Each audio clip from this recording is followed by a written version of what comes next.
Okay. Hello, hello, everybody. Today is Monday, the 13th of January, 2025. Wow. It is another day, and we thank our dear God and our Creator for giving us another day to chat with you. How are you doing? Please come into the studio and join us. Join us in the StreamYard. You can either join us in StreamYard or on Facebook or on YouTube. You can find us at streamyard.com, and the link is right here. In fact, I realized that I should be showing the link. I do not know why I do not show it every day. Here we go, finally. Yeah, there it is. It's actually in the comment section, but if you look at our video, you will actually see https streamyard.com and then those figures over there, or you just go to Facebook or YouTube and you'll find us in there. Okay.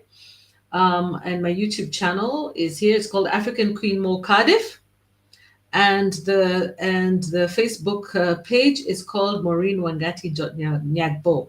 Okay, but African Queen Mo Cardiff, which is on YouTube. If you go to the live on YouTube, you'll also find me there. So welcome again, guys. Thank you very much for joining us yesterday. We had quite an interesting show, didn't we, Susan? let me allow Susan to say hi to you guys. Yes. Hello, everybody. I hope you're all well. Looking forward to our chat this evening, as usual. Yeah. Exactly. Today we're going to be focusing more on Kenya. What's going on in Kenya?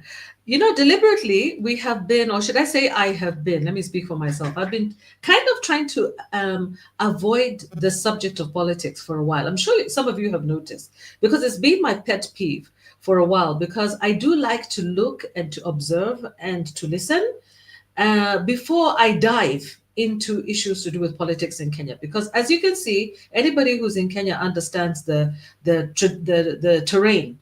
It's a very risky thing to decide to do, to discuss politics. I don't know why it should be risky. It should be something that is our right and something that we should do, and happily so. But unfortunately, because of all the threats that are coming around, people are not feeling comfortable. The leadership itself is not comfortable with people discussing politics. I don't know why. Then they will come in 2027 to ask for our votes, and by then they will expect us to be to be great participants in politics. But after that, they expect us to literally just shut up and let them do their work, or let them do whatever they're doing. And when they're going wrong, they don't want us to actually speak, and that's a problem, because this is not the way that we expected. This is not what we're expecting to do. We should be more and more participatory in the politics, especially because we get younger and younger people coming to lead us. We expect them to be more tolerant. But it's unfortunate that we have this situation. But we will do our best to discuss today what's going on in Kenya, based on newspaper reviews. All right. And the Nation newspaper of today has a story about the abductions. It's right there on the first page, right? Oops, I hope you can see it. Yeah. Okay, there you go. It says Muturi takes on Ruto over abductions. Who is this gentleman called Muturi? Muturi is actually the Public Service Cabinet Secretary, Justin Muturi. And he says that I think it was his son who was also abducted last year. He demands an end to the spiraling wave of abductions. Now, you guys, the abduction started last year, at least for what we know. The abductions actually started last year with the Gen Zs, after the Gen Z's protests, Generation Z's protests against the Finance Bill 2024. We saw young people who were participants in the peaceful protest, which is their right, be abducted after that.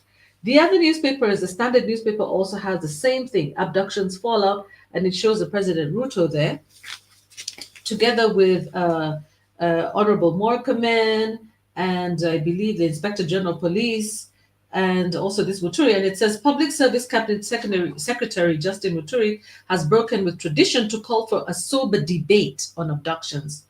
And it says it's hit him hard when his son was kidnapped last year. He joins a list of senior government officials calling for an end to extrajudicial means of dealing with dissent in the country. You see, one of the most important indicators of a mature leadership is one that is tolerant. It's the same thing you see in the home. You cannot be a parent who dictates to your child all the time, or who just, communication is one way where they cannot come back and revolt. As a parent or as a leader, you always have to be ready for people's different opinions, differing opinions.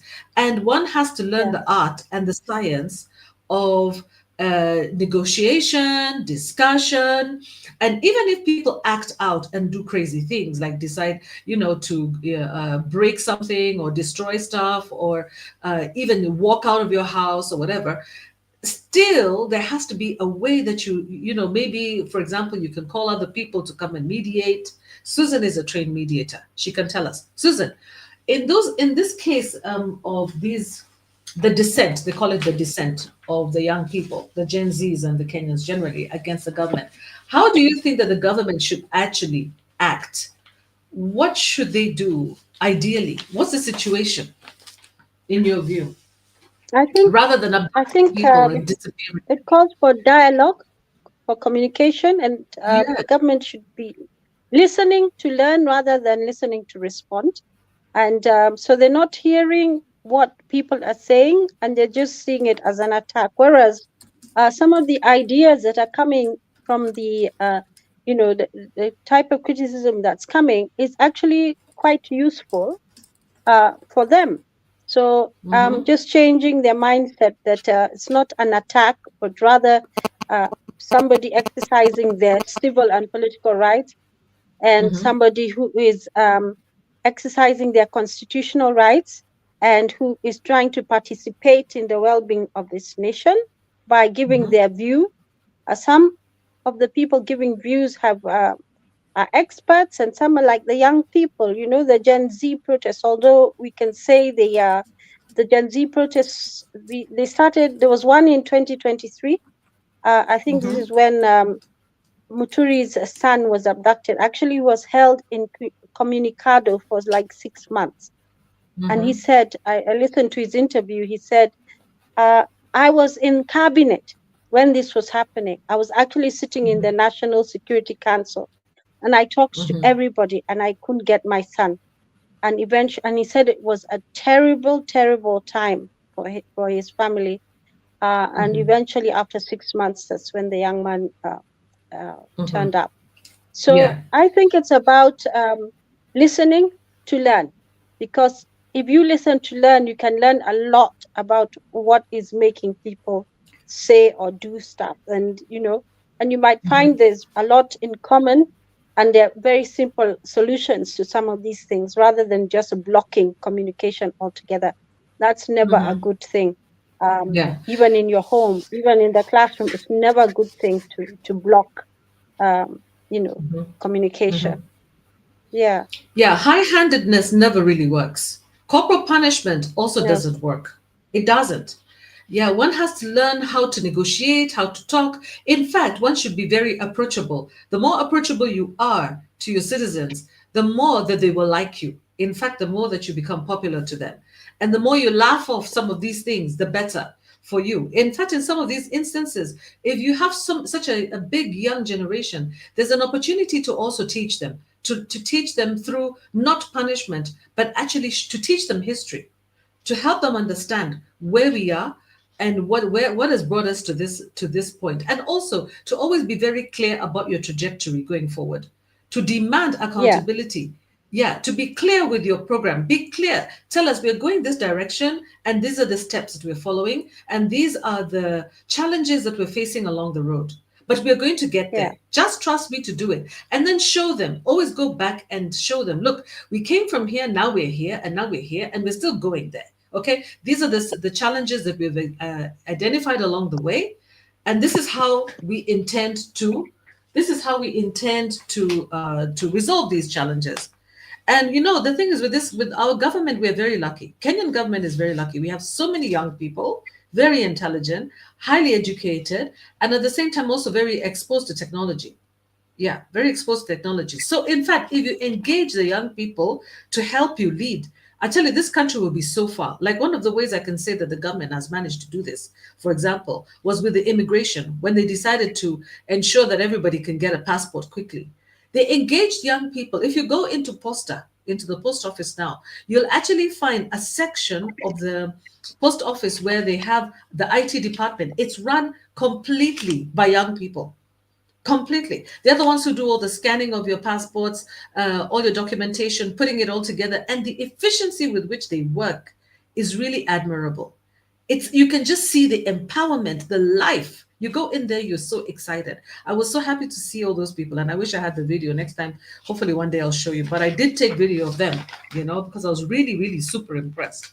But you see, unfortunately, if you take young people, if you see them as your enemy, if the leadership sees the young people, instead of seeing them as a resource, sees them as the enemy, then all it does is just foster that bad blood, negative Yeah. blood between them. And And if they also at the yeah, same time, the other way to do it is to be a role model.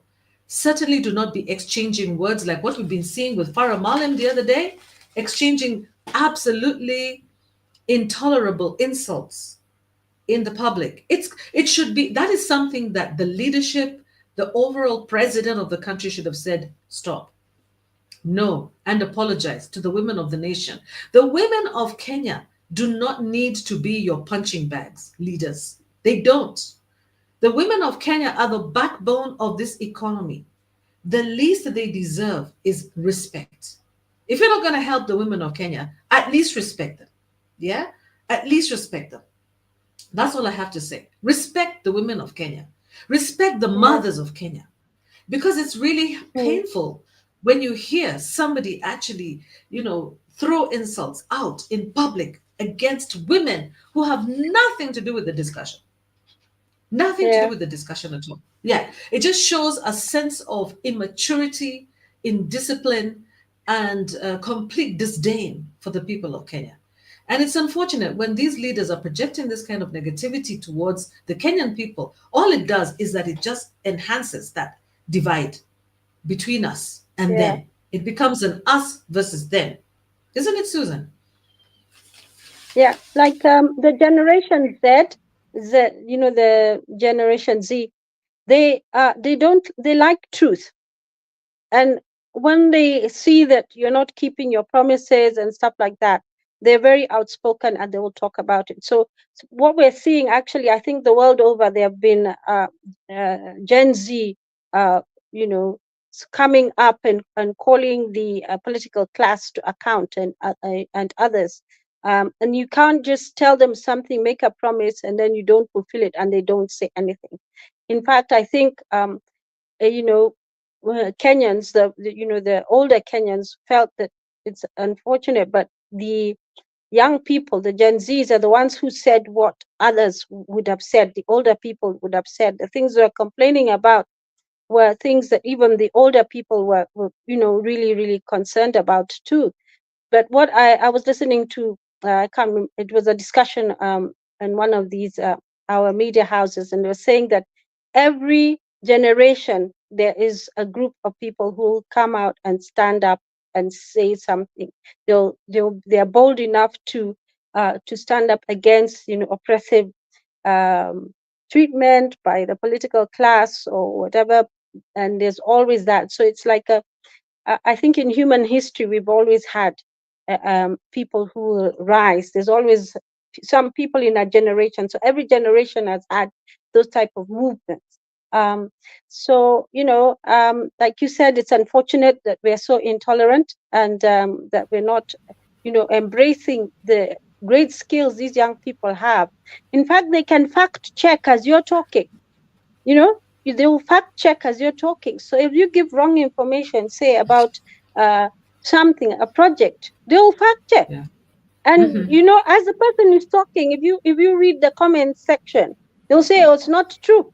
I've just checked KRA, that's the Kenya Revenue Authority. I've said this. Is so and so challenging the Kenya Revenue Authority. So they fact check Yeah. right Yeah. there. So you need to be careful with the Generation Z.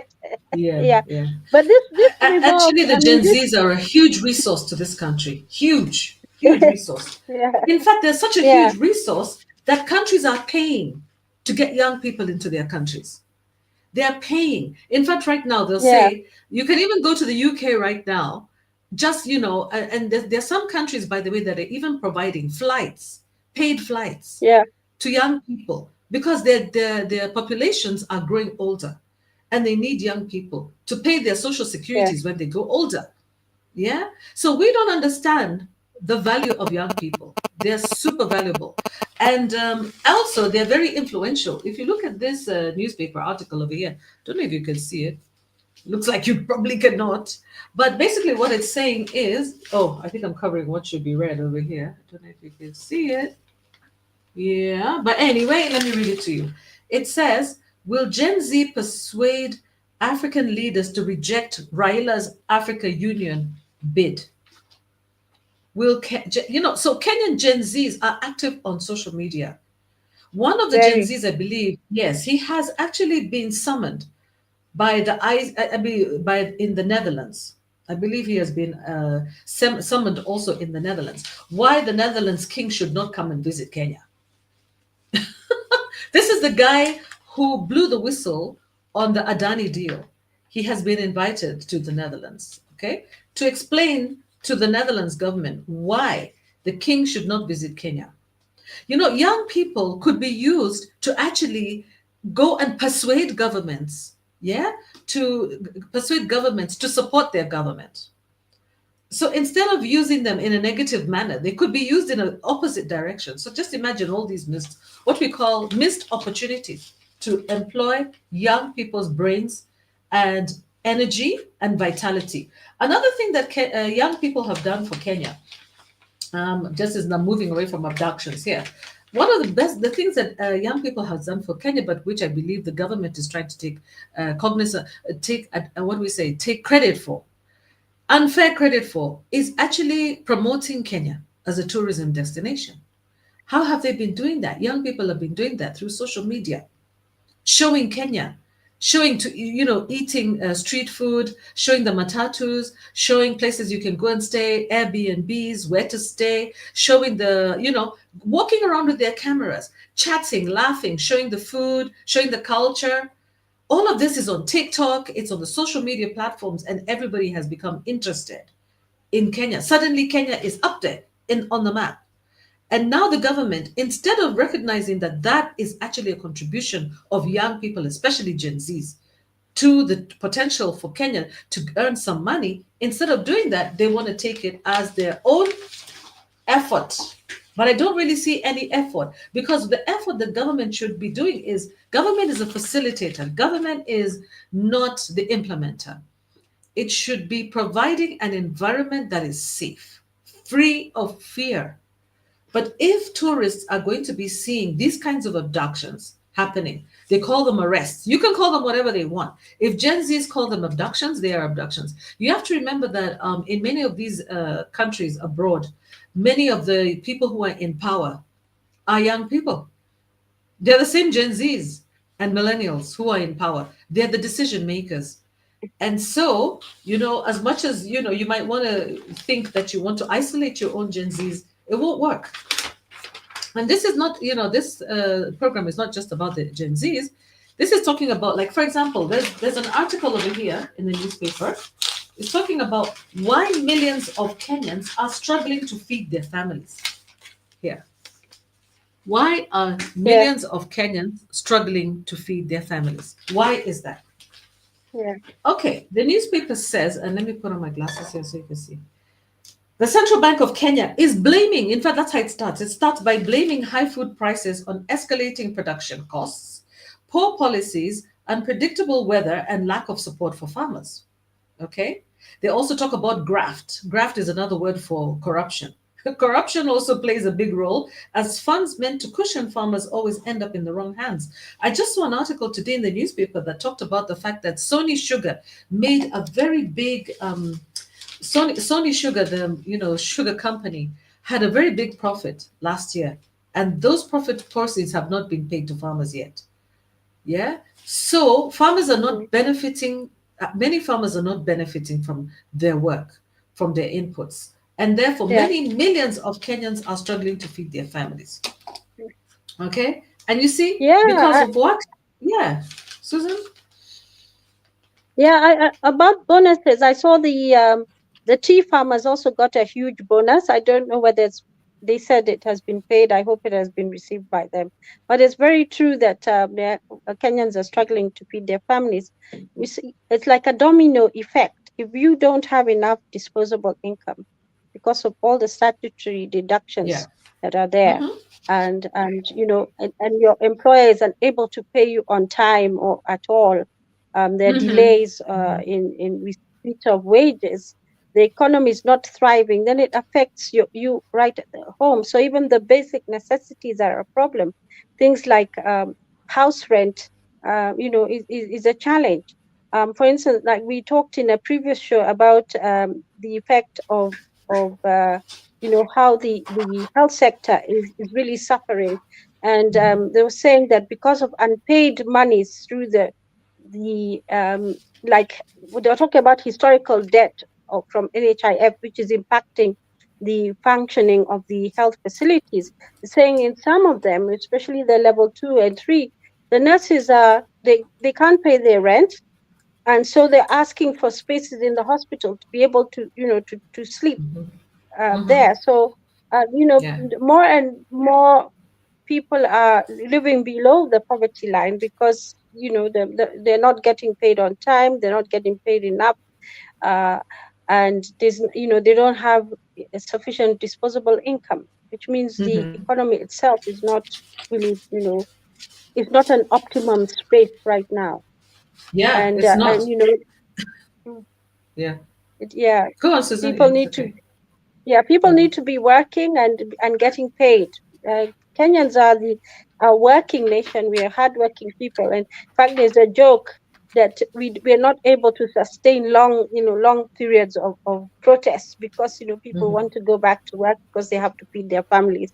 Um, Mm-hmm. and that even when things are really bad, it can't last for long in this country because people want to feed their families, they want to go back to work, so everybody gets just tired of it and and Mm-hmm. and, and they go back to work. Yeah. Yeah, The yeah. sad news So is that the newspapers are full of pages of auctions. These are auctions, guys. yeah, Yeah? These are auctions. yeah, There's a page, an yeah, entire page of auctions. The auctioneers are making a killing, but who are they going to be selling to? There's so many things being auctioned. You can see houses being auctioned in Meru County, Busia County. You can also see, residential agricultural property being auctioned. You could see in Kirinyaga County. Where else over here? Kamua Forest. I don't know what residential property in Embu County. Yeah, Meru County. These are all agricultural zones of Kenya. Yeah, yeah, agricultural zones. yeah, Yeah, Busia County auctions. Yeah. Let me see here. In the name of individuals, these are houses. People have tried to build little houses. They're being auctioned over here. You know, people are struggling to put one and one together, put food on their tables. yeah. When it comes to They farmers, let me can't complete service what I was loans. saying about the farm. Let me complete what I was saying about the farmers. What the farmers are Yeah. citing is that they are paying more for seeds. Farmers are reporting Mm-hmm. purchasing hybrid maize seeds at higher prices Yeah, in November compared to September of the same year. So the seed prices are going up, so the farmers cannot. When they're asked to go and purchase fertilizer, unfortunately, they're not able to make it because of the cost of transportation, difficulty with transportation. Okay, again, when it comes to produce, produce is being harvested within the same season or the same period, so it floods the market and affects the prices. Okay. And again, with yeah. food Mm-hmm. shortages, such as the floods and the floods of last year, also impacted on agricultural production. Vegetable oils, the global Yeah, trends, especially the Russia. Okay, they keep talking about the Russia-Ukraine war, but it gets a bit old right now. But generally, what they're saying is that they need pesticides and herbicides, most commonly used inputs after fertilizers, contributing significantly to production costs. So basically, the cost of production has gone up. Farmers cannot afford, especially if you don't pay them on time. What do you expect? They can't afford it. And as I am yeah, looking, another page of auctions. People are being auctioned left, right, and center. Yeah. some other auctioneers here, duly instructed by principal, I don't know what, fast face auctioneers, what's auctioneers, Al Halim auctioneers, Ikwamanya auctioneers, Muga auctioneers, Regent auctioneers, Life's Joy auctioneers, Little Vineyards auctioneers. I'm telling you, auctioneering looks like a business proposition in Kenya right now because people cannot afford it. But unfortunately, many Kenyans are very quiet. The Gen Zs are speaking on behalf of their parents. They're talking on behalf of Kenyans. If you see so many pages in the Standard newspaper on a Monday, January 13th, full of Yeah. auctioneered properties for auction, it goes to show that there's a lot of families that are under a lot of duress and stress, financial duress and stress. And especially School now when fees the is another. schools are opening. Mhm. Yeah. There's some reports in the newspaper about children being sent away from school by, Absolutely. Hmm. yeah, because of not being able to pay school fees. It's a real challenge to the families because, it says broke schools sending students back home for fees. And this is Yeah. in the headline. I think it's the same, Hmm. the Daily Nation. Um, Hmm. so barely a week after schools reopened for the first term, principals have started sending learners home for fees because the Hmm. government is yet to release capitation. And of course, Yeah. it's a cyclical thing. Hmm. The budget, uh, the parliament gives too little budget for the various things. Then it's not released on time. Same story about the counties. It's a story that we've been seeing throughout, and that there's that frustration of release of money. Um, so here's a challenge, and sending children back and forth from school really causes some frustration. Um, you know, to them, makes it very difficult even for parents because maybe they're waiting for the January's salary to be able to pay. But children are being sent home in between. Also, it might be a situation where the employer has not even paid the parents, so they can't pay the school fees. So it's going on like that, and the employer can't pay because they've not been able to make sales, or the amount of money that goes back in terms of taxes or whatever is so high, so they have less money now. And these statutory deductions that they've introduced, which have to Yeah. be deducted at source again. So there's a lot of challenges, I think. So Yeah. that's broke Let me show that. Let schools me try and and see if I can show that one for you there. It's there, right there. It's in the new. It's in the nation. We're not making this stuff up. Can you see that, Susan?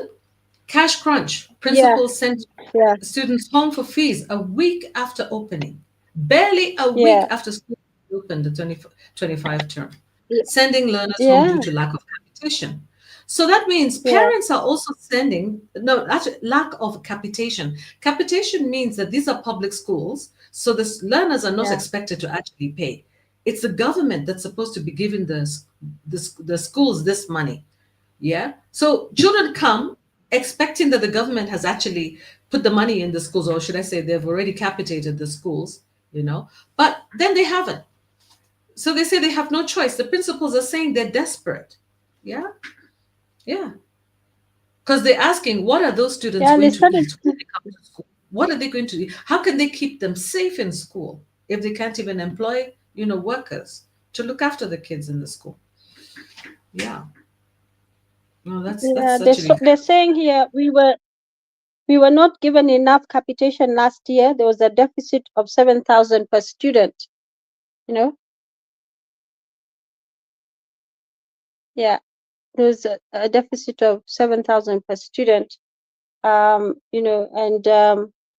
for 5 years now, the capitation balance is over 64 billion, which means there's an accrued debt in schools. So again, we are having that challenge in schools. And I can see here the Technical University of Kenya, the staff threatened to strike over salary delays. Money is not being released on time. Of course, if the staff are not paid, they cannot also pay. So it becomes, a vicious cycle. Again in the newspapers. Sorry for being one. Just That's about all right. went through by mistake. Sorry. Okay, go ahead, Susan. Yeah, yeah. So some of these things are, of great concern. The way our economy has affected us. Some good news though in the newspaper. Some interesting news here was so let's go on with the sad news first before we go to the good news. The nurses unions give state a 1 week strike notice, and again their striking is because of unsatisfactory employment terms.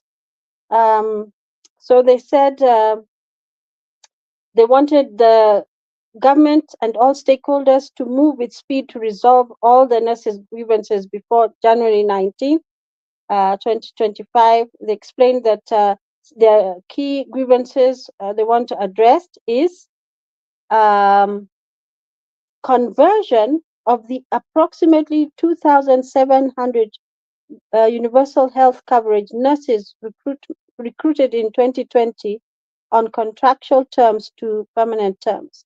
It said that the nurses have been excluded from critical allowances such as nursing service allowance and commuter allowance, health risk allowance, and uniform allowance. So again, you can see it's something to do with pay. Because if these allowances are not given, it means that they have to pay that from their pocket, and yet they're providing a public service. Something else in the newspaper was, that's an area of concern. So we've seen a lot of striking. We've seen the teachers want technical university lecturers wanting to go on strike. We've seen. So even lecturers want to go on strike.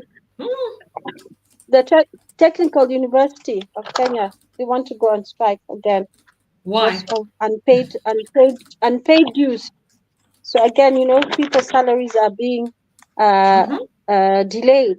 Yeah. And then I can see here farmers in Machakos decrying exploitation. They've appealed to both the county and national governments for assistance to address years of exploitation by middlemen in the avocado trade. So that has always been a problem, by the way. It's actually very sad because the farmers work so hard, and it's really sad for them. But now going back to the debt issues, there's also a report in the Standard of mounting unpaid debt. You see this guy here? That's a policeman there. Yeah. Yeah. And they're talking about the Inspector General of Police, Douglas Kanja. Some officers are spending their own money to maintain police vehicles. What does that say about our security? So they're talking about on page 2 of the Standard, they talk about mounting unpaid debts, ground police cars posing a threat to security. Okay, so they can't respond on time. Some service providers. It's actually really serious. Yeah, I just want to read Kidogo. Some service providers have suspended maintenance and fueling, making it hard to track criminals and to stop crime. A vehicle servicing company has reportedly withheld vehicles since October last year due to non-payment. Some of our policemen don't even have vehicles, guys. They can't do their security job. Just think about that. The police fleet facing a crisis due to the government's failure to pay for maintenance and fuel.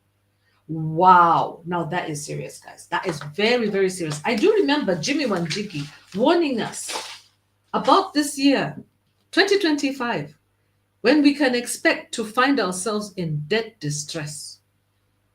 Debt distress, which could mean this kind of thing happening. Yeah. Where the police are not adequately funded. So if the police are not funded, education sector is in trouble, health sector is in trouble, security sector is in trouble, farming is in trouble. Guys, this thing is bad. This thing is really bad. Hawkers are being relocated outside of the central business district. okay, and Yeah, it's causing a rift yeah, between them and yeah. So the hawkers, the people who are just mhm, like basically coming and paying 50 bob to the city askaris so that they can hawk their products and make some money from food for the day for their children. They're being relocated yeah, to places where they cannot sell. Yeah, it's I yeah, think we're in trouble. Go ahead, Susan. Yeah, sorry.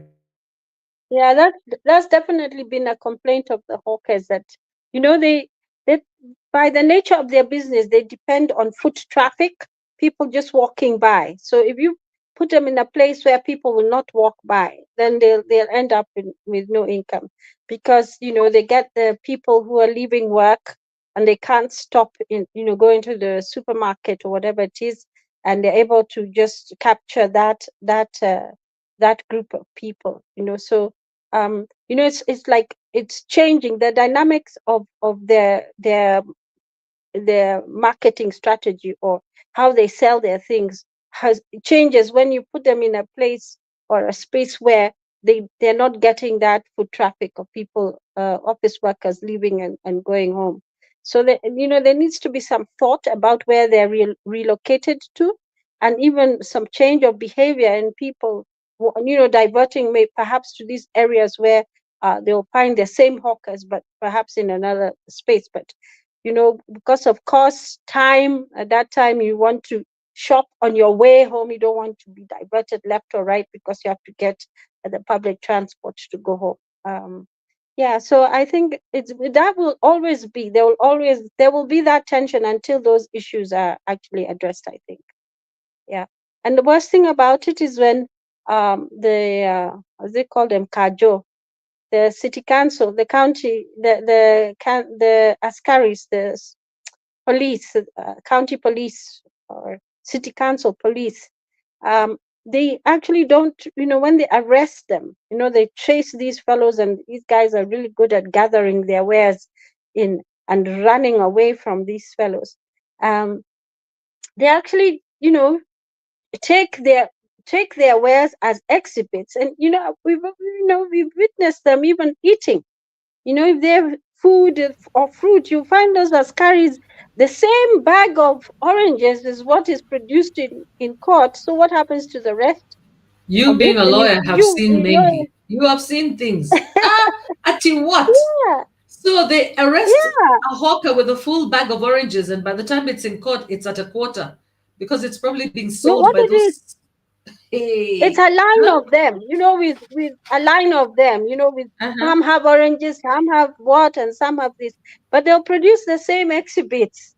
And Mm-hmm. what happens to the rest of it? And even sometimes you'll find them eating, like the oranges or the fruit, because you just can wash them and eat them as they are.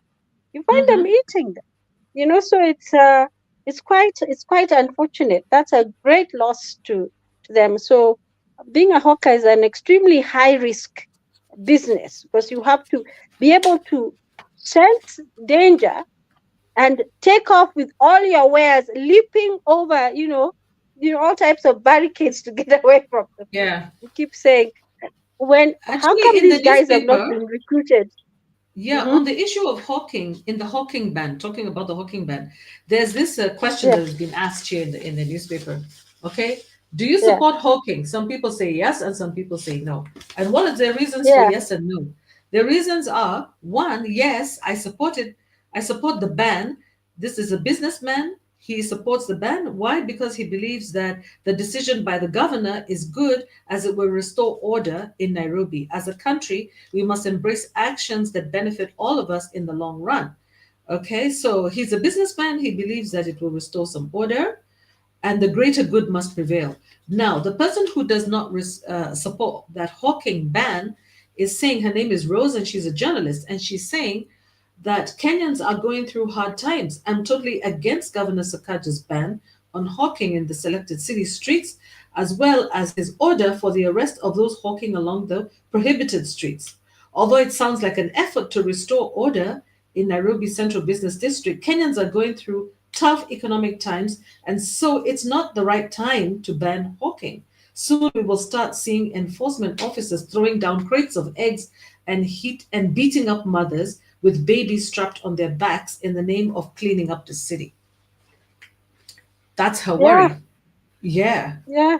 That What do that we is do a with it? What real. do we do with the poor people? What do we do necessarily with the majority poor Kenyans? What do we do with them? They have moved to Nairobi. There's this rural to urban migration. People are here looking for jobs. The jobs are not there. Many companies have closed. Very many. Yeah, companies over 200. We talked about them the other day. Have closed. That means there's a domino effect. Those people who are working in those companies were employing a lot of people. Now those people still have to pay their rent, they have to buy food, they have children, they have to pay school fees. Where are they going to get their money from? I've actually seen, apart from hawking, people are becoming very creative. If you go to the traffic lights in Nairobi now and you stop at a traffic light, you'll see people doing all kinds of crazy things in front of the traffic lights. Some people are doing some cartwheels and standing on top of each other's heads and earning their keep, trying to earn their keep. They look like a little circus in the middle of the streets. Yeah, they do all kinds of acrobatic shows, and then they come around with a hat. And some of them are very creative. They've actually cut little, I would call them business cards, but little strips of paper with their number, so that if the lights turn green before you can pay them with your mobile money, you have their number. And wherever you go, wherever you land, you can get their number and pay them. I've done it, although I think that what Yeah, they're doing is very risky. I've taken their little card and actually given them 100 bob. It will help them because you see, they'll be able to buy some food, some vegetables, maybe pay their rent. These kids are working, they're not stealing. So I would kind of agree that yeah, yes, we need to restore order, but on the other hand, no, because it's going to make life much more difficult. Yes, it doesn't look nice, but at least they're not begging and they're not stealing. yeah. But they have it. I think the problem is that you are relocating them using your point of view and not theirs, and that's why it's going to be a tug of war. You've not listened to what the hawkers are saying about why, and you have to understand their business model in order to meet their expectations, so that they are able to continue to work. Because actually, what you're telling them to do is to change their business model completely and put them in a place which is off that, you know, where they're just dealing with traffic, this opportunistic sort of situation of somebody passing by and seeing you have something nice and buying it, uh, or somebody knows I have to buy onions and tomatoes. I have to cook when I get home, and they're picking them up as they're heading towards the transport to go home. So I think that's one of the challenges, and they need to be listened to as well. That's my view. I think True. they need to be listened to as well, so that It's not the convenient, best. it doesn't look good, but they need to be listened to. It's true. Mm, And where you decide to put markets for them, then at least it should be convenient. But anyway, it's all about convenience. It's about fair access to what? To buyers in the city for everybody at all levels. Anyway, we can move away from the hawking a little bit here and talk about what's yeah, happening in the education sector again. Education is big. It's an area that most parents and most people in Kenya take so seriously, and I believe that we saw one time we talked about it, that over 60% of income, household income, there's a survey that was done.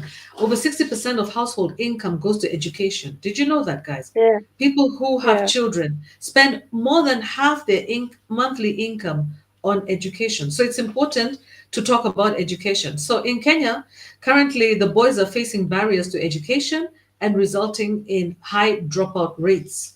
They're saying that there are more this year. There were more last year. There were more girls completing secondary education and excelling in exams, and that is a concern that has been raised over the growing number of boys, or with low grades. And they're saying that failure to act on these issues will leave a generation of academically disadvantaged boys. So now we're going to be yeah. exchanging the issue of disadvantaged girls for disadvantaged boys, which is unfortunate. We should It's take it seriously. unfortunate. Yeah, it's uh, Yeah. it's not right, because you'd expect that the males would want to, to start families and stuff like that. And if they have a lower level of education than their spouse, and just as you remember, we were talking about it as being one of the issues that causes tensions in a marriage, is when the wife is earning more. than the Mm-hmm. husband, or is better educated than the husband, it can cause Mm-hmm. tension and cause like a volatile domestic space. Not Mm-hmm. always, but it's one of the, one of the things that is a problem. So already you're setting, um, by the boys not, achieving sufficient or adequate education or even high levels of education, it's already pitting them. It's like you're already saying Against the the girls. Yeah. institution of marriage, the institution of marriage is at risk because, Oh, yeah. it's with this threat of girls being more educated than boys, then it means the likelihood that you'll have a lot of that pattern and then a lot of the destabilized home, you know. So it's Did you important for hear that. this? But Yeah, Susan, did you hear the story today about this lady who was found unalived by her uneducated boyfriend, who she decided to help to raise up to her standard? This is a lady who's educated. Did you hear about her? I'll try and look and see if I uh, can find that video and play it for you. Yeah, that's true. And again, another danger of another problem with the education system is that Kenya apparently has the highest number of children in boarding schools. Yeah, Kenya has the highest percentage of its children globally attending boarding schools, standing at 28%. 30% of our kids attend boarding schools literally. Okay. And the global average is exactly half of that, 15%. And they're saying that, okay, the main advantage of the boarding schools is academic excellence. But the disadvantage that parents forget is that parents don't see the downside of boarding schools, which is the pre adolescence. Unlike in a home, a boarding school is relatively a closed system, and children yeah, are separated from their biological parents and from their guardians. And also, then they have a weaker parent child relationship, and yeah, children lack effective emotional support from parents in their growth and development as learners. So they say that boarding school in the early stages integrates personal lives of students with their academic lives. Unfortunately, academic lives that predominate throughout the time of the children waking up in the morning to go to sleep in the evening. Now, I have a problem not just with boarding schools, I have a problem with the time that school starts in the first place in Kenya and the time it ends. It actually hurts me to see, apart from the fact that I also believe that boarding schools might be a necessity for some. I believe that in many cases it's an option for many.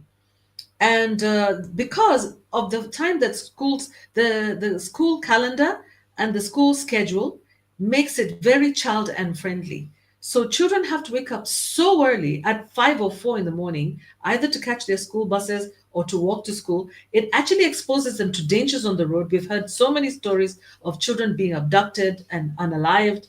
We've heard of children being raped and girls being raped on the road. We've heard of children being disappeared, abducted, kidnapped.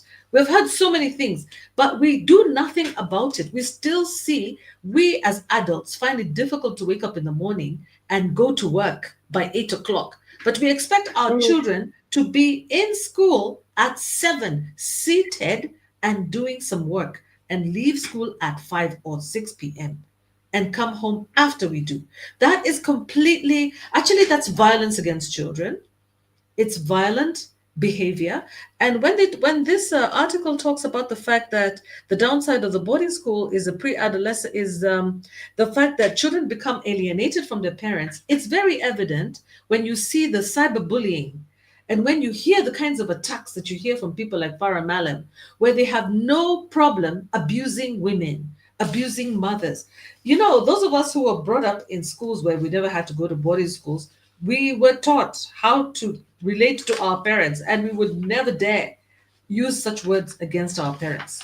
Yeah, we would never abuse women or men who are older than us, older generation. yeah, So you're taught a lot of mm, things when you're at home. But when you go to boarding school, that relationship is not there. So you either find yeah, that many people who attended boarding school lack empathy because they were denied empathy. You can only give what you were given. A lot of people denied empathy. So you find that we have a harsh, hard society generally because majority of the people went to boarding school. And in boarding school, you're hurt so many times over that you learn to become numb, to numb to your feelings. Yeah. And that's actually very, very difficult. Yeah. So anyway, those are the kinds of main issues. Anyway, anything else, Susan, you wanted to bring up on the newspapers? Um, How yeah, about the international abductions? Now we've gone that international with our abductions, according to the newspapers. well, this is the story of the Tanzanian rights activist who was abducted in Nairobi. It's called How Maria embarrassing. Sarungi. Oh, yeah. Yeah, and they moved to Kenya about 2 years ago because they fled Tanzania because you know she was very critical of the previous president of Tanzania, is it Magufuli, and also the current one.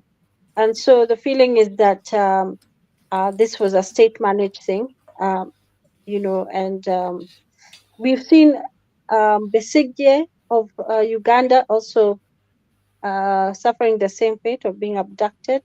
And there Mhm. was even a story of some Turkish nationals who were also abducted and repatriated to their own country. So the one of the Tanzanian lady uh, they didn't send her back to Tanzania, but it was a very, very scary experience for her. I watched the video and she was very, very shaken. She was kidnapped by 3 armed men in a black Noah from Chaka Place, Kilimani, at about 3:15. Susan, I And have the video. Would you like me to play it? I have yeah, that video. Okay, let me see if I can play for you. Then you can also share it. Yeah. How I was abducted in Nairobi. Here's a Tanzanian sharing. It turned out without public pressure. One of the indication that I got was I was asked whether I have a husband.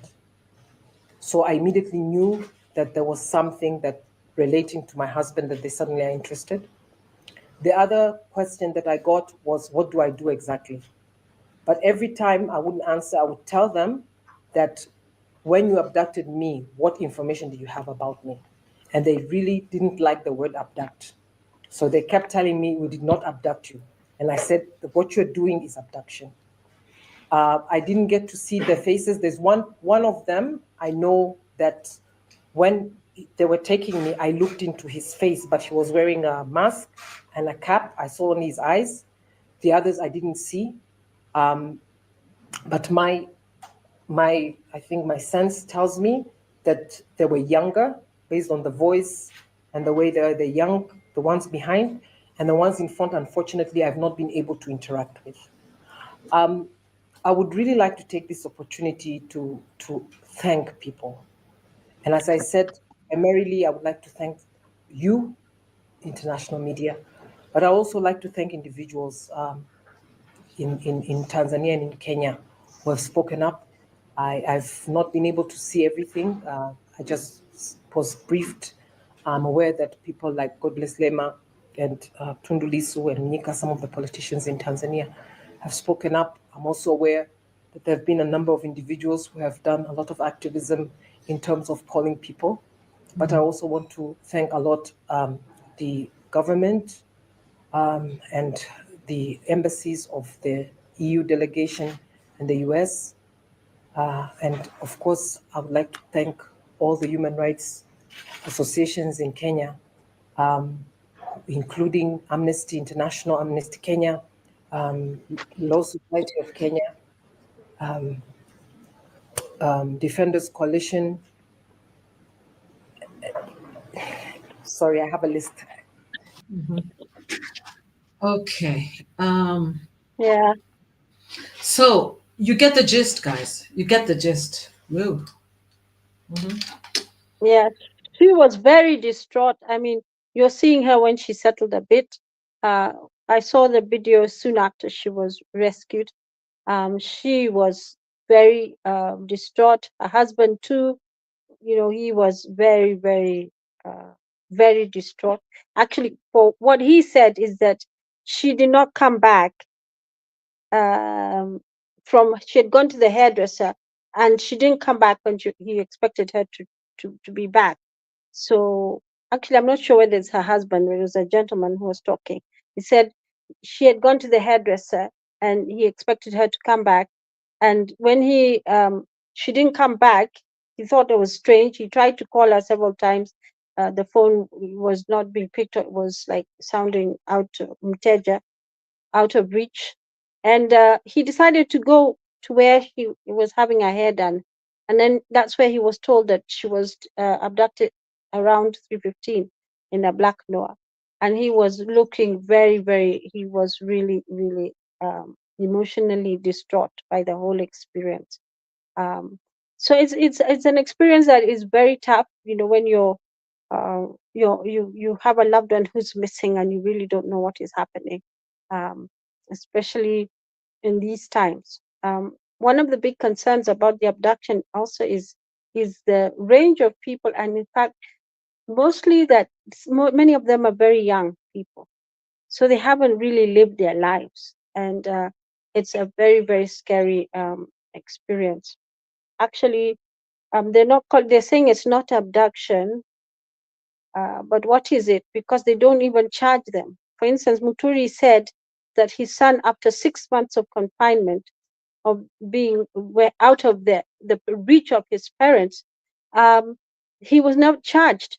He was not charged. There was no police action taken. So you wonder what this is all about. Is it to intimidate? Is it what is it? A discipline measure, or what is it? Especially for the young people, to scare people into silence. And we know that our constitution allows us to express our thoughts. And as Queen Mo said, the maturity of a country, the maturity of a leadership is to accept criticism and to listen to it and to filter it and use what is useful and, discard what's not useful. But going to the extremes of denying people their liberty is something of great concern. Yeah, so there was that really, that case of that lady, really scary case. I'm just looking through the newspaper here again. Mother's joy as baby thief cornered after 90 days on the run. Did you see that?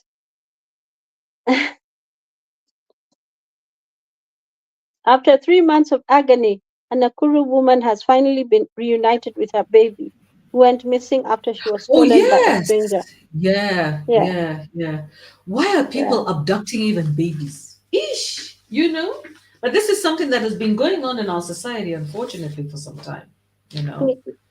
Yeah. Mm-hmm. Yeah, it's And true. then Yeah. we lost, a wonderful journalist to cancer.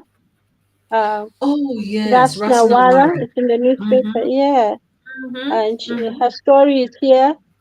People have been reading her articles for years in the newspaper, in the dailies. Mm-hmm. I've been reading them. Yes. Then we have Yes. here, there's a tug of war, between the police and the judiciary, because the judiciary is demanding the attendance of court of the IG, the Inspector General, to produce missing persons. And I Uh-huh. can see here, Murkomen false verdict holding IG liable for police excesses. He's the interior, Kipchumba Murkomen is the current interior cabinet secretary. And Mm-hmm. he's saying that he's a lawyer, a double master, somebody who's a double master's. He was speaking. I know that there's a decision made the other day that the IG is responsible for every act of every police officer. I do not think that this is good jurisprudence to superimpose a law that is dealing with genocide, crimes against humanity to the day-to-day operations of National Police Service. The question is, as Kenyans, who is liable? The buck has to stop somewhere, Mm-hmm. and if your junior staff are doing something that is untoward, who is liable? Who is supposed to ensure that they don't act Who beyond, is they don't liable, act Susan? excessively? Who? Yeah, You're the one who is a lawyer. You can tell us who's liable. Is it the Inspector yeah, General and of Police? that's the that's the position the court took. That is the backstop to the decision makers. So when Okay. the junior officers do stuff and they're saying they're doing it under instructions, you know, uh, you know, in civil law, we have this thing called vicarious liability, Mm-hmm. and an employer is vicariously liable for the acts of their employee, unless, of course, the employee is acting beyond the instructions of the employer, and the employer would have to prove that that person is acting beyond what they were told to do. But you see, Mm-hmm. I think in this case of these abductions, it would be very difficult for them to the bosses to explain that these officers are acting without instructions from their bosses. And I think it's really Yeah. frightening that you have the police themselves. I mean, their boss is saying, we don't know who's doing that. That is, in fact, to me, a very careless remark. You know, it's a very careless, it's not assuring at all to us that the police have things under control. If they're saying they Mm-hmm. don't know who's doing it, really? I Isn't was that the shocked same thing to that they hear said that. about Besigye? They don't know who is doing it. The IG also said he doesn't know who's abducting people. I mean, so then who is responsible? But the thing is that if they don't even have money for their cars, for petrol in their cars, then the question is really, who are they? Are they just people in uniform? Who are these people? It's really scary, by the way. I wanted to talk a little bit about Yeah, Ras Nawara before a little bit, yeah, maybe just talk about what took her life, because she was yeah, not somebody who was very well loved in the social media scene and also in the mainstream media. And I do remember that there was a time, here she is, there was a time that she actually said something to do with the fact that she is being overlooked for positions, being overlooked for opportunities because of her age. And yet she has yeah, so much to offer. And you see, she actually wrote this article called Cancer. Many of us have experienced, many of us have been like affected, either directly or indirectly, by yeah, cancer. Cancer is a real enemy. And she wrote yeah, an article. Should I say, there's an article here. It's called Cancer, the Enemy Within. It looks like it was by her, actually. And it says, what you need to know. I learned that life is very, very short. So we must not postpone the things we need to do. This thing called life is temporary. So enjoy every moment and live it as if every day is your last. So, this is what happens when a doctor tells you that you have cancer. The first response is disbelief. How can this be true? Followed by anger. I don't deserve this. I never hurt anyone. And then a deep sense of grief and loss. What will I miss when I die? And how will my loved ones cope without me? They say cancer is the result of pent up anger and resentment. Apparently, years of holding on to these emotions make your cells misbehave and become toxic. Cancer cells end up eating up healthy cells, leaving the body so full of poison that it collapses from lack of vitality. The jury is still out on whether lifestyle choices generate cancer in the body because people who lead healthy lives seem to be as prone to cancer as those who don't. Nonetheless, when you find out you have cancer, your first reaction is to blame yourself. It is sort of like being told you have HIV. Was I responsible for this? Was I reckless? Should I have used a condom? And then she says, friends and relatives will tell you that breast cancer is beatable, that they know so many people who have breast cancer and lived healthy lives years after treatment. What they don't tell you is that all the literature points to a short life expectancy after the discovery of cancer. The chances of recurrence are high even with chemotherapy, mastectomy, or radiation, the traditional methods to cure, quote unquote, cure breast cancer. I have read studies where women who had chemotherapy had an equal chance of recurrence as those who didn't. So death hangs heavily over people with cancer. It is always there, constantly reminding you of your mortality. Most people are so afraid of cancer that they can't even say the word. The receptionist at an oncologist office actually asked me what kind of C I had. Never used the word cancer, yet she deals with cancer patients every day.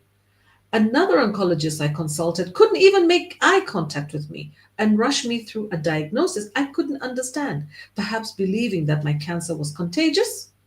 The thing is that cancer is not likely. Like any other disease that can be cured through surgery or drugs, it requires months of treatment and constant monitoring. It's not like having malaria or a broken bone. It's like having an enemy residing in your body, hostile, predatory, waiting to pounce at any moment. Okay? And she talks about the fact that it seems like a positive frame of mind is critical in recovering from cancer. I got calls from women who told me they bounced right back into their lives after months of treatment as if nothing had happened, that I mustn't believe all the literature, that I should get all the treatments done and go back to living a normal life. They didn't explain to me why they had been working from home since their treatment started and since their so called recovery. Others are more honest about their experiences. A South African woman called to tell me that her experience with chemotherapy had damaged her heart, and she is on lifelong medication that makes her urinate every few minutes, which means that she can no longer work in an office. Instead of destroying the cancer, the chemo destroyed healthy cells in her heart. She is cancer free, but now disabled in other ways. Another friend told me her aunt died from cancer, but from not from cancer, but from the chemo. What the doctors and optimists don't tell you is that both chemotherapy and radiation have debilitating impacts on your body. They literally are poisonous injected into your body to kill another poison. They're literally poisons injected into your body to kill another poison. Sort of like a Mm, vaccine, quite, because they do not boost your immunity. Both chemo and radiation therapies involve weeks of hospital visit that cost an arm and a leg. Nausea, burns on your body, fatigue are common side effects. Okay, so I think I'm going to stop there. But I love listening to Ras Nawara. I really do. I'm going to stop sharing that. But I find that really intriguing. If you can go into the internet and read that article by Ras Nawara, she's describing her journey with cancer, her experience with cancer. And I think it is important to actually share these kinds of stories. She says life is short, very, very short, this life that we live. And many people get life threatening diseases at every age. Let me tell you a personal story. I like giving you a little bit of a personal story all the time. Now, when I was a university student in the US, I was new and I was very young, and I had my first job was with the University of Minnesota, Mayo Clinics. And as a student, I could work 20 hours a week. That was what they used to allow us to work. And so I got this job where I was making tube and oral feeding formulas, nutrition formulas for patients in the hospital. So I was attached to the kitchen. There was a separate room where all these formulas are made.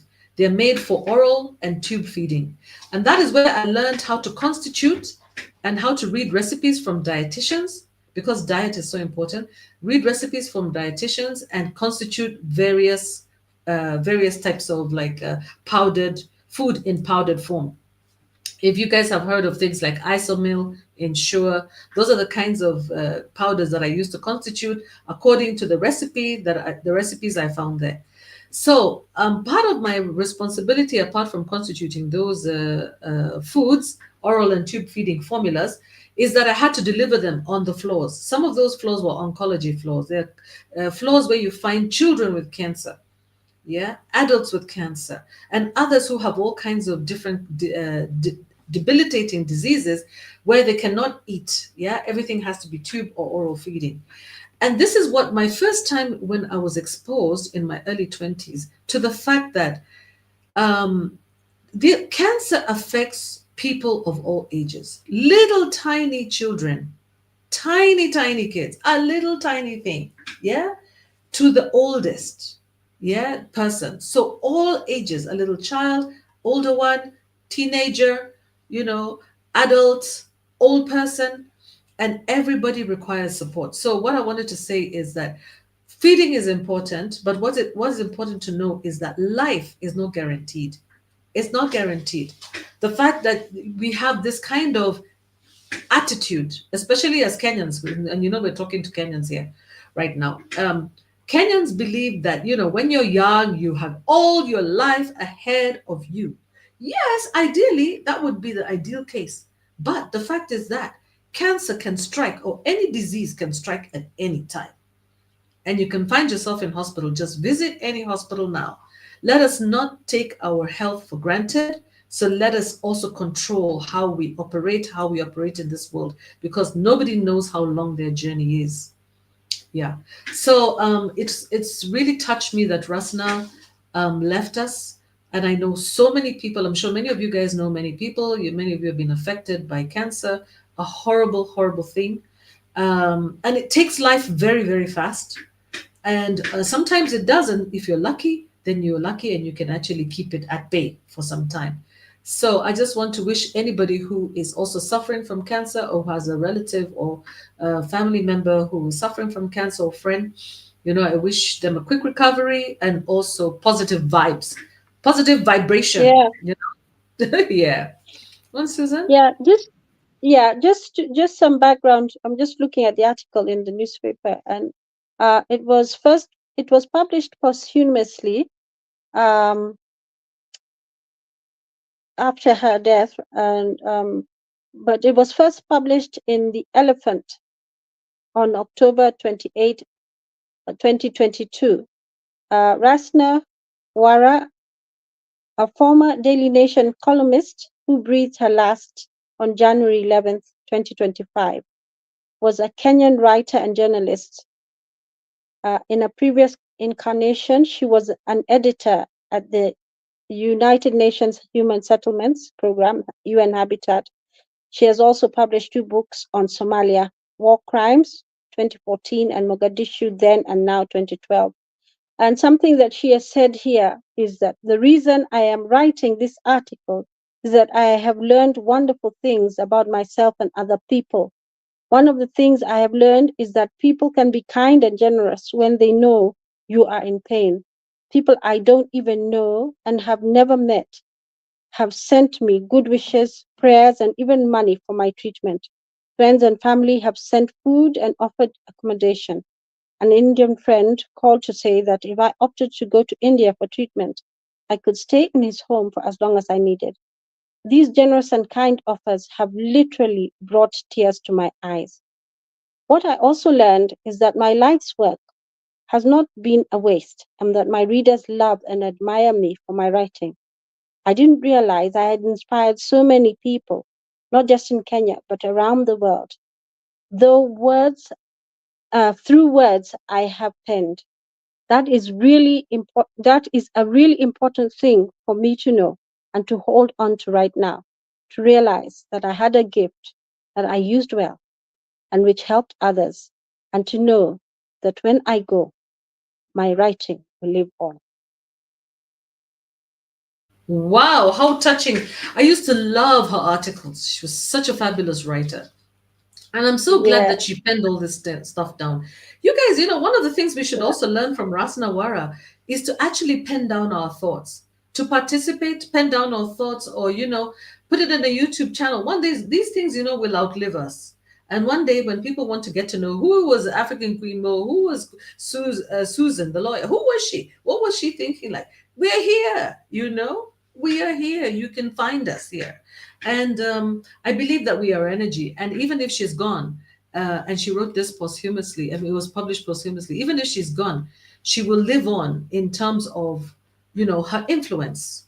We are influenced. She has influenced a lot of us. And so we know it's not easy to be yeah, diagnosed with any disease, and none of us is safe. None of us is safe, eh? We just have to pray. And yeah, if it happens to any one of us, we just take it well with dignity. Yeah, just take it with dignity and move yeah, on. Take up, because something will have to take us out of here. Whatever brought us in here, we were brought here, but we will also have to leave at some point. And when we bow out, we should bow out with dignity. So now, talking about bowing out, not necessarily in terms of dying, but we also know that there's somebody who has bowed out of the government. A couple of people. This is the last thing I'm going to talk about right now, and this is who is that gentleman who bowed out of the government? And let me see here. Yeah, it says, okay, the first person who resigned from the government of Kenya Kwanza was the permanent secretary Esther Ngero, who quit. She was the principal secretary of correctional services. Let me see if I can find this one for you so that you can see that, sometimes we have to bow out of the stage and say, okay, this is not for me. Okay, in some cases you have a choice to bow out. Suffers a resignation of PS Esther. Yeah, share. So there we go. Ruto's cabinet suffers first resignation. This was in The Nation of which date? Let me see if I can find it. It was May 23rd, 2023. All right. And this lady here, her name is Esther Ngero. She took an oath of office on December 2nd, 2022 to be the principal secretary in the State Department of Performance. And she was then the principal secretary for correctional services, and she became the first senior official in President Ruto's administration to resign. So she was transferred 7 days before from Department of Performance Management and Delivery Services in the office of the Prime Cabinet Secretary to the State Department of Correctional Services. So actually, initially, she had started off at the Performance Management and Delivery, and then she ended up at Cabinet Secretary to the state. And according to her, she actually resigned for personal reasons. She's the first person to have resigned from the cabinet. All right. And she said that she resigned, for personal reasons. Let me stop sharing that now and go back to the stream. Yeah. And then now again, another person has also resigned. Let me see if I can let me present that again, also sharing my screen. I love sharing my screen, you guys. I think it's so interesting. Okay, there we go. So the blow to William Ruto as the top government official resigns. This is just 9 hours ago, okay? Peter Mbai resigned as the head of government delivery services under William Ruto's Kenya Kwanza administration. There he is, if you can see his picture. Peter Mbai, why did he resign? He resigned because he said, despite my passion, focus, and consistency for reasons and issues that I have consistently brought to your attention and have not been able to resolve to date, it has not been possible to carry out my duties as intended, and my position as head of government service delivery is no longer tenable. In order to be accountable to the people of Kenya, owing to the fact that the appointment was widely circulated, I therefore request to formally disengage from this appointment so as to pursue other interests. So he resigned today. And he actually wrote this letter addressed to the Chief of Staff and Head of Public Service, Felix Koskei. So people are dissatisfied. Some of these people are dissatisfied, with their jobs, and they want to leave. They no longer want to serve the government.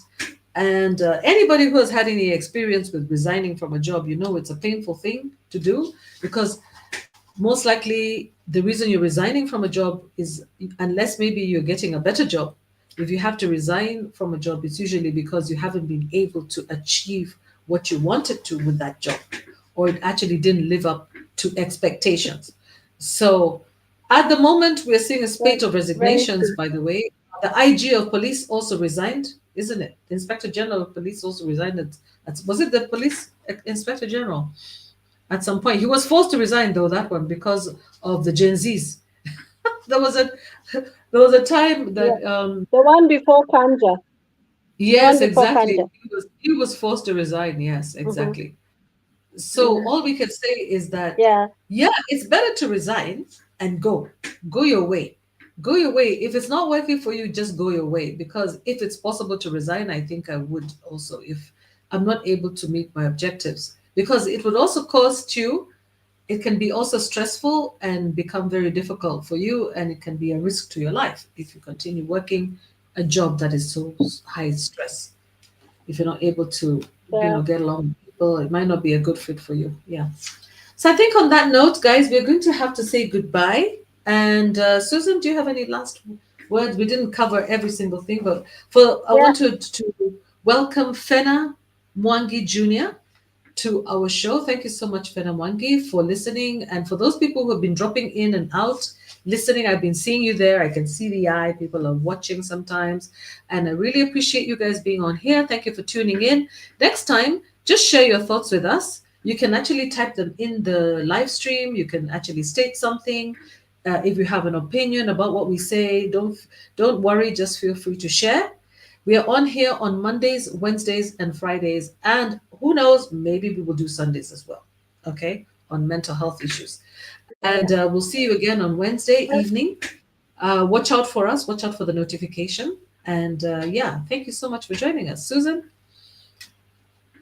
Yeah, I just wanted to, to say some last words. There's a comic strip in the newspaper. We're looking at the newspapers. We're just doing a review, and it says, "This is Greg and Mort Walker," and it says, so the chef announces, "We're eating buffet style tonight.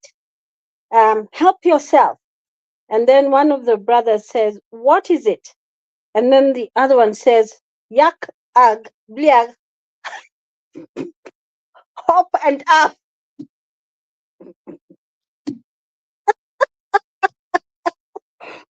He's unable to describe what the buffet style is, so it's called yak, ag. His reaction is, bliag, bliag, hop, up. That is hilarious. You're invited to, we're eating buffet style tonight, so it's called yuck. It's called yuck buffet. Oh my God, that is must be a really bad chef. Probably British. Sorry to say. Or Kikuyu. Let me not say Kikuyu because I'm one. Eh? My Rio, we call it. Machakula. Eating mashakura. Machakula. It's called Mashakura. machakula. Mashakura style. Machakula. In Swahili, we call it machakula. I think that's machakula. Yeah. Oh God, So, Susan, good night from me. Thank you for listening. Yeah, thank you for listening. And as Queen Mo said, let's participate. Let's participate. Yeah. Participate as much as you can, guys. I know it's a Monday night and you're not used to seeing us here chatting, but we are going to bring, sometimes we'll focus on Kenya, sometimes we'll talk about international politics or talk about what's going on internationally. And we don't forget, the people who are suffering out in California and, from the fires. That's a very interesting thing that I'm actually following. We're going to discuss that definitely on Wednesday. And on Friday, we'll also discuss. On Friday, that's when we talk about relationships a lot. And on Wednesday, we'll just talk about international politics and things like that. And not just politics, but what's going on around the world. And as we develop our niche, as we develop this program, we'll become more and more clear based on who's participating and what's going on about what it is that we're going to, feature. But I'm sure that on Fridays, we're going to be talking relationships. If possible, on Sundays, we should talk mental health if we can. On Mondays, we should bring on what's going on in Kenya because we're from Kenya here. And on Wednesdays, I think we can talk about, what's going on globally. Yeah. So, okay. Thank you very much for listening, guys. Have a good evening from wherever you're watching. If you're watching us after the show, please give us a thumbs up and also include your comments in there. Give us some comments and some suggestions or give us your views and we will always address them. So good night now. Bye-bye. To-dos from Susan and I. It's Kwaheri. Good night. To-dos. Thank you very much. Bye.